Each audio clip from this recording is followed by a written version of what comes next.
So, okay, so this is Cherry here, and I welcome you to this little tutorial on how to lubricate a KB8923 IBM Blue Label 1997 membrane keyboard. So, first things first, you're gonna need is lubricant. Right here I have me a bottle of Super Lube PTFE multi-purpose synthetic oil with ISO 100, 150. You're also going to need some Q-tips. I will be grabbing some Q-tips here shortly.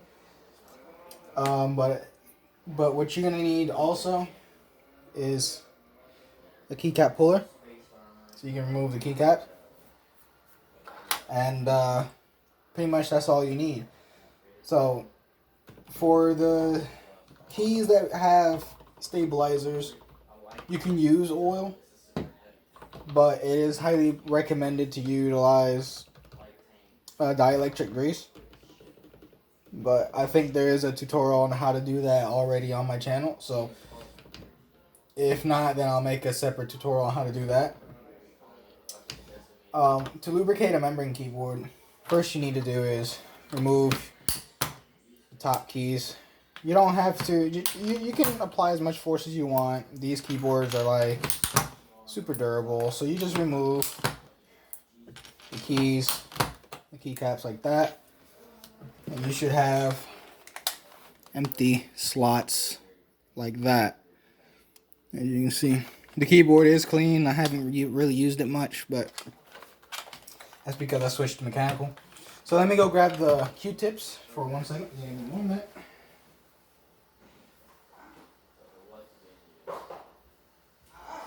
Alright, so we got the Q-tip.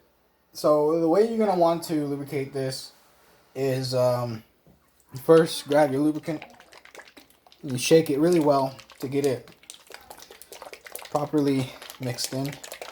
And after that, what you do is you pop the cap off. Last time I did this, I used dielectric grease. I have some dielectric grease in here, but we're just going to do it with oil because it's a lot easier. And even though it gives the same result, it's not as smooth as dielectric grease, but it does provide a much better experience. So you just put a little bit of that oil onto the Q-tip, like so. Make sure that the Q-tip is soaked in that oil. If you need to add more, then you add more, depending on what you need. And you should have oil on your Q-tip, so it should be damp. It shouldn't be dripping. And what you do is you take, if you can see the guides, what you do is you run the Q-tip along the edges here. And do the same thing for the rest, just like that. And then what you do is you reapply the oil again for a second time. Make sure you have a lot of oil on that Q-tip. This time I got a lot more oil on it, so I will be reapplying again. So you just put one here, one there, one there, and one there. Just put a little bit and even it out.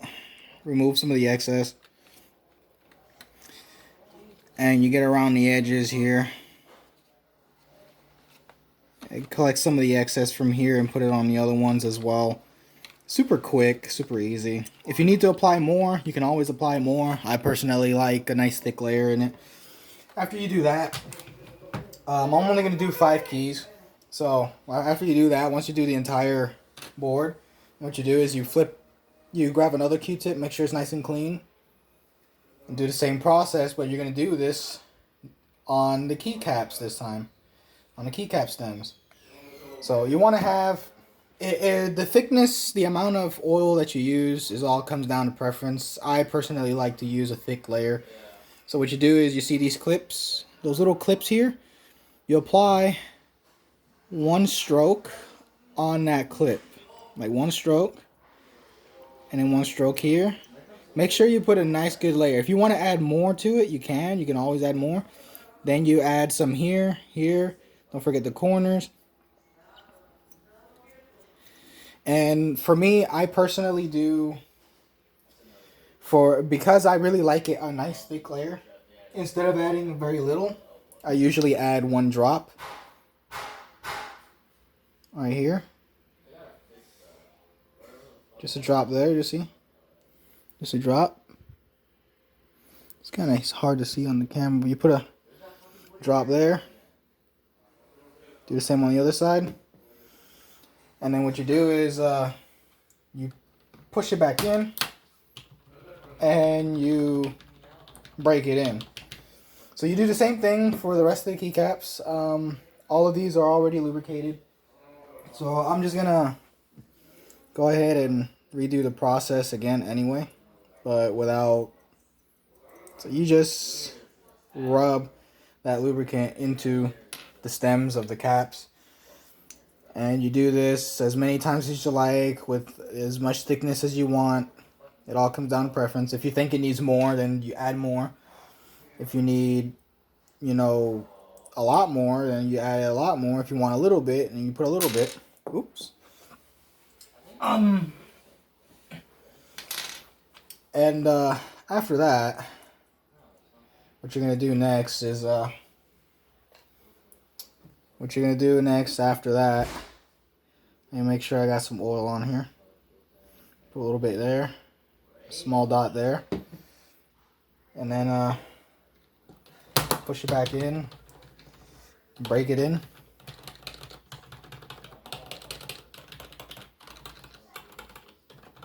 You can see that these sounds much dampened compared to these because these are already old.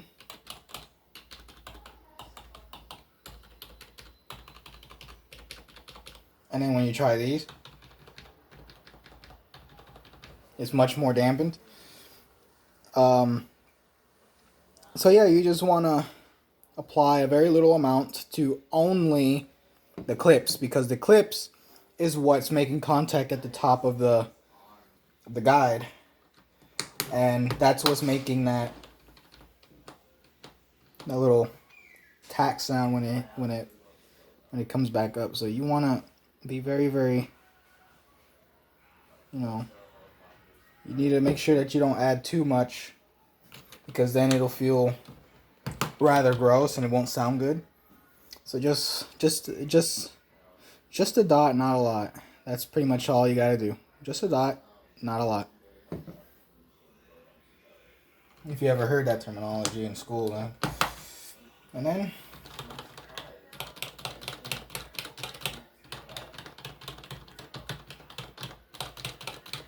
so you can hear the difference. So yeah, that's pretty much how you would lubricate one of these. If you have grease, then there are tutorials on how to do that on other sites, but I will do a tutorial personally myself if you listen to my spacebar stabilizer.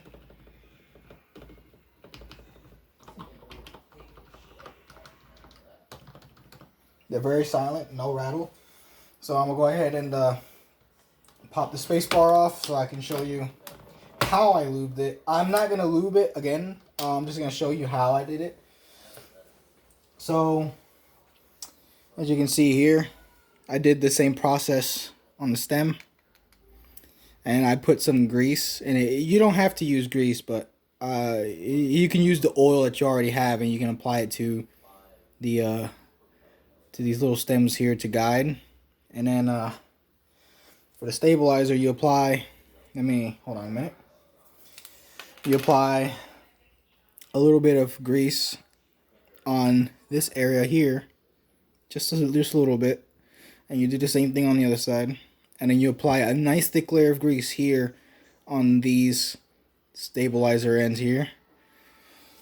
And then after you do that, then what you do is you put it back in, and you should be noticing how the clips are. The clips are going to be angled in this kind of way. So what you do is you take the stabilizer and you put it just under that clip, and then you push down on the space bar to actually seat it, and it'll just slide into place. So I'm gonna do it here right now so you can see how that is performed. So what you do is you take it and you slip both the stabilizer ends into those notches, and then what you do is you add pressure down at an angle, and then you just torque it into place. And that's how you would lubricate one of those. So I hope this helps a lot. Personally, I'm a keyboard enthusiast. I have like a bunch of keyboard parts and stuff like that. So I know what I'm doing. I also have some cheap Bluetooth ones that I have here. I got a bunch of parts, keyboard parts. So yeah, so this is what it sounds like.